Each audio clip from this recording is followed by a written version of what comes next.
Buenas tardes, licenciada. Buenas tardes, compañeras. En esta ocasión vamos a realizar unos ejercicios para los patrones de la facilitación neuromuscular proprioceptiva. Tenemos un pequeño concepto que son los movimientos totales lineales se interpretan y se sienten como rígidos o también coordinados. Por ende, los patrones a continuación se sienten totalmente naturales, son usados en la vida cotidiana o también como en la fisioterapia para mejorar la coordinación, recuperar la fuerza muscular, también la flexibilidad y cuando se sabe aplicar dichas técnicas para tales fines. En primer punto tenemos como patrones para el brazo para miembro superior. Existen dos patrones básicos diagonales como la D1, flexión y extensión, y diagonal D2, flexión y extensión. La secuencia de estos movimientos para el patrón D1 es exactamente lo opuesto de la secuencia de la flexión D1. Lo mismo resulta para la extensión D2 y la flexión D2. El primer patrón D1 tenemos como diagonal D1. La flexión D1 comienza en abducción, extensión y rotación interna y termina cuando el brazo esté en flexión, aducción y también la rotación externa parecido al movimiento del saque de un voleibol. La extensión D1 comienza en flexión, aducción y rotación externa y termina en extensión, abducción y rotación interna. El procedimiento, como anteriormente, lo va a realizar mi compañera Jiménez. El paciente debe colocarse en bipedestación, llevar el brazo derecho hacia arriba y hacia adentro medial, hacia el lado contralateral, con el pulgar viéndose adelante. El brazo en supino, muñeca y dedos en flexión. En dicha posición se debe estirar lo más que se pueda. Desde la posición inicial mencionada anteriormente, mover diagonalmente el brazo hacia abajo y hacia afuera, con pronación del antebrazo y extensión de muñeca y de dedos. Y a partir de esta última posición, volver a la flexión de 1, repetir estos patrones varias veces en ambos brazos hasta que se familiarice con los ritmos.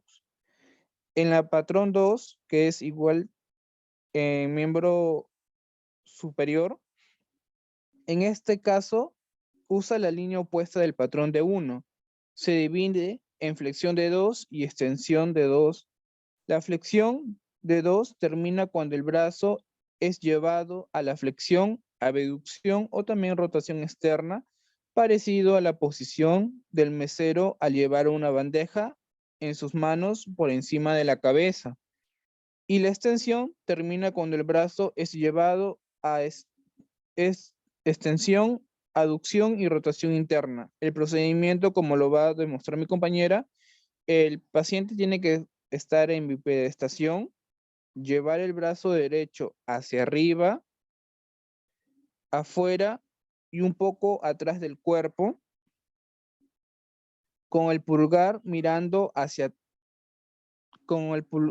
mirando atrás, la muñeca y dedos en extensión, la palma de la mano mirando hacia el techo como si estuviera llevando una bandeja, pero con el brazo completamente en extensión.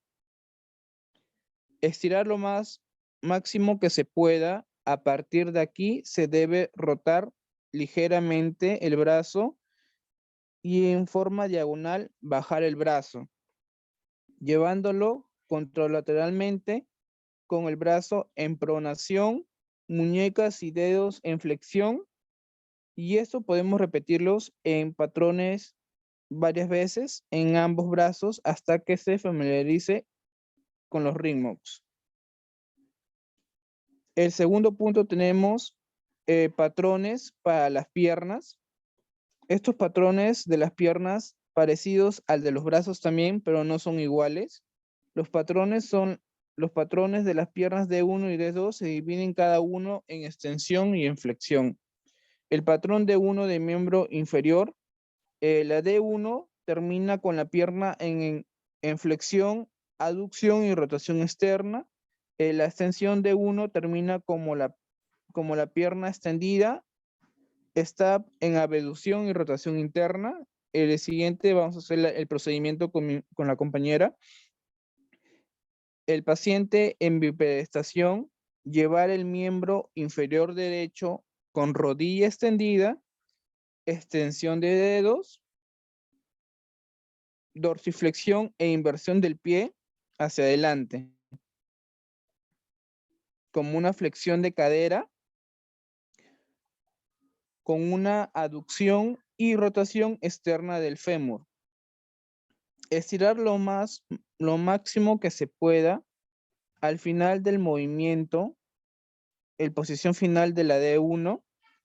Posteriormente se debe ir bajando el miembro inferior derecho, realizando una rotación interna de fémur, llevando la pierna a la extensión, abducción y lo más alejado posible del cuerpo. El pie debe estar en dorsiflexión e inversión en la posición final de la extensión de la D1. Estos podemos repetirlos varias veces en ambos miembros inferiores hasta que se familiarice con los ritmos. En patrón 2 tenemos opuesto a la flexión de 1. Termina como la pierna en flexión, abducción y rotación interna. La extensión de 1 termina cuando la pierna es extendida, está en aducción y rotación externa. El procedimiento, vamos a demostrarlo. El paciente en bipedestación, llevar el miembro inferior derecho con rodilla extendida, extensión de dedos y dorsiflexión y eversión de pie. Hacia adelante, hacia adelante, tenemos como la flexión de cadera, con una abducción y rotación interna del fémur, estirar lo máximo que se pueda al final del movimiento, en posición final de la D2. Posteriormente, se debe ir bajando y llevando hacia atrás el miembro inferior derecho, realizando una rotación externa del fémur, una extensión y aducción y lo más alejado posible del cuerpo. El pie debe estar en flexión plantar e inversión y debemos llevar a la posición final de la D2. Estos patrones debemos hacerlos varias veces en ambos miembros inferiores hasta que se pueda familiarizar con los ritmos. Eso es todo, licenciada, por la demostración de nuestra parte de mi compañera Jiménez Camaná y quien les habla, Azcama González. Buenas tardes.